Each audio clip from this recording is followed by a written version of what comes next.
මොකද ගොඩක් දෙමව්පියෝ ඉන්නවා මේ ප්‍රශ්නේ නිසා අමාරුවටපත් වෙලා. ඉතින් ළමයා අර සුයිසයිඩ් අයිඩියේෂන් එකට යන්න ඉස්සෙල්ලා බරපතල අන්තරාසහගත හැසිරීම් වලට යන්න ඉස්සෙල්ලා අපි බලක්ව ගන්න එපයි නේද? ඇත්තටම දැන් එතෙන්දී ඔබට පැහැදිලි වෙන්නේ නැති. ඒ කියන්නේ අපි වගකිව යුතු කණ්ඩායමක් හැටියට අපි සමහර වචන සහ සමහර සිද්ධි පිළිබඳව උලුප්පන්න නැතුව මේක ඔබ වෙත ඉදිරිපත් කරා. මොකද අපිට මේ වගේ දේවල් ප්‍රොමෝට් කිරීමේ අවශ්‍යතාවයක් නෙවෙයි තියෙන. දෙමව්පියන් හැටියට ඔබට දැනුම ලබා දීම විතරයි අපේ අරමුණ. මොකද අපි මේක ප්‍රවර්ධනය සඳහා භාවිතා කරන්නේ නැහැ මේ අවාසනාවන්ත සිදුවීම්. නමුත් ඔබට සාමාන්‍ය දැනීම සහ ඔබ පුවත්පත් කියවන කෙනෙක් නම් ඔබට අවබෝධ කරගැනීමේ හැකියාවක් තියෙන. අපි මොන තරම් බරපතල සිදුවීමක් ගැනද ඔබට පැහැදිලි කරේ. ඒ කියන්නේ මේ ස්ක්‍රීන් එක නිසා ළමයිගේ ජීවිතේ ඒ තරම් අනතුරුදායක තත්යකට යන්නේ කොහොමද? ඒ අතර තියෙන සම්බන්ධතාවය තමයි එතුමා පැහැදිලි කරේ.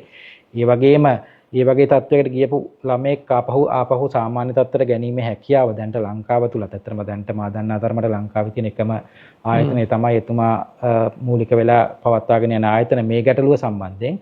ඒ වගේම ඔබ දකින්න ඇති එතුමාගේ මේ විෂය සම්බන්ධයෙන් එතුමාගේ තියෙන ප්‍රවීණතාවය සහ ඒ පිළිබඳ තියෙන විශේෂඥතාවය සහ එතුමා විසින් කරලා තියෙන දේවල්. එතකොට මේ ඔබ වෙත ලබා දෙන කරුණු පිළිබඳ තියෙන නිර්වද්‍යතාවයත් ඔබටම මැනගන්න පුළුවන්.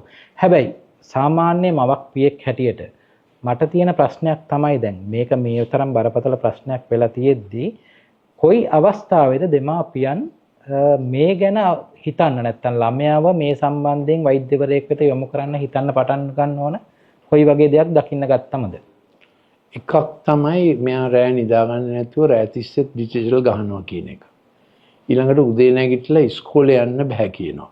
ඉතින් මගේ එම්පැතික් ලර්නින් සෙන්ටර් ක්ලිනික් එකට එන ළමයින්ගෙන් 30ක් විතර එන්නේ භාෂාව හිර වෙලා. තව පොඩි ප්‍රතිශතයක් ඉන්නවා මේගොල්ලන්ගේ කෑම විලාසයන් සම්පූර්ණයෙන්ම වෙනස් වෙලා තරබාරු වෙලා එක තැනම ඉඳගෙන චයිල්ඩ්හුඩ් සිරෝසිස් වලටත් යන ගතියක්. ඉතින් ඔය හේතු නිසා එහෙම නැත්නම් ඉස්කෝලෙන් කියනවා මේ ළමයා හැමතිස්සෙම පන්ති අනිත් අයට කරදර කරනවා ඉස්කෝලෙන් අස් කරගන්න කියලා.